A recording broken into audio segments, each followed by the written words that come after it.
హల్లెలూయా యేసు ప్రభున్ ఎల్లరు స్తుతించుడి.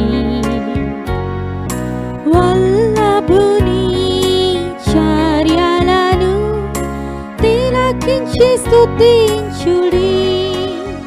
Praise the Lord. దేవునికి స్తోత్రము కలుగునుగాక. చేరువచ్చిన ప్రియులు అందరికీ కూడా ప్రభు అయిన యేసుక్రీస్తు వారి మహిమ కలిగిన మహోన్నతమైన అద్వితీయ జీవము కలిగిన నామం పేరిట శుభాలు తెలియజేస్తూ ఉన్నాను. దైవ గ్రంథం బైబిల్ నుండి ఈ సమయంలో ఒక శ్రేష్టమైన మాట మనము చదువుకుంటాం. దేవుని వాక్యములో సామెతలు 17 అధ్యాయము 25వ వచనం. బుద్ధిహీనుడగు కుమారుడు తన తండ్రికి దుఃఖము తెచ్చును, తన్ను కనిన దానికి అట్టివాడు బాధ కలుగు చేయను. దేవుని వాక్యములో తల్లిదండ్రులను బాధ పెట్టేవాడు ఒకడు ఉన్నాడు. ఈ భూమి మీద తల్లిదండ్రులను, తండ్రికి దుఃఖము, తల్లికి బాధ కలుగు చేసేవాడు ఉన్నాడు. లేఖనాల్లో మనం చూస్తున్నట్లయితే 25వ వచనములో వాడు ఎవరంటే బుద్ధిహీనుడగు కుమారుడు. అంటే బుద్ధి మాలినటువంటి వాడు.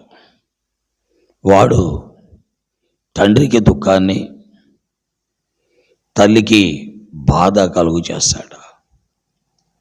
దేవుని వాక్యం ఏంటున్న ప్రియులారా, యవన కుమారులారా, యవనస్తురాండ్రు, మీ తల్లిదండ్రులకు దుఃఖం పుట్టిస్తున్నారా? ఒకవేళ మీ తల్లికి బాధ కలుగు చేస్తున్నారా? అలాగైతే నీవు దీవెన పొందలేవు, ఆశీర్వాదాన్ని పొందలేవు. సృష్టికర్త అయిన నిర్మాణకుడైనటువంటి దేవుడు ప్రభు అయిన యేసుక్రీస్తు వారు ఆ తల్లిదండ్రులను మీకు ఇచ్చారు. వారి ద్వారా మీరు పోషించబడటానికి, వారి ద్వారా మీ అక్కర్లు తీర్చబడటానికి ఆ నిర్మాణకుడైన దేవుడు నీ తండ్రిని, నీ తల్లిని మీకు ఇచ్చారు. అయితే వారి ద్వారా నువ్వు అన్నీ అనుభవిస్తూ, వారిచ్చే డబ్బులు, వారిచ్చే బట్టలు, వారిచ్చే సమస్తమును అనుభవిస్తూ తండ్రికి దుఃఖాన్ని, తల్లికి బాధను కలుగు చేస్తే నీ భవిష్యత్తు జీవితము ఆశీర్వదించబడదు.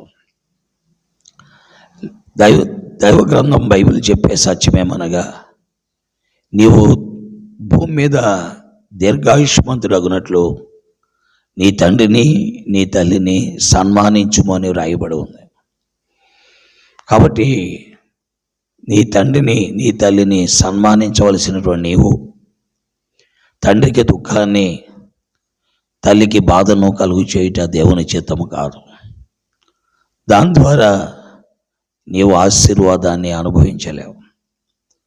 కాబట్టి బుద్ధిహీనుడు అయిన నీవు బుద్ధిమంతుడిగా మారాలి అంటే బుద్ధిమంతుడిగా మారుట ద్వారా నీ తండ్రికి సంతోషాన్ని, నీ తల్లికి ఆనందాన్ని కలుగు చేయాలంటే నీవు ప్రభు అయిన యేసుక్రీస్తు వారి దగ్గరికి రావాలి.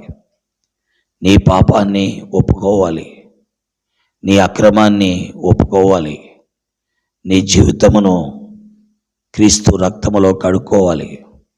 తద్వారా నీ తండ్రికి, నీ తల్లికి నీవు సంతోషాన్ని, ఆనందాన్ని కలుగు చేయగలవు. నీ యొక్క ఆలోచనలు, నీ తలంపులు, నీ కోరికలు, నీ నిర్ణయాలు నీ ఇష్టానుసారమైన త్రోవలే కదా వారికి దుఃఖాన్ని, బాధను కలుగు చేస్తున్నాయి.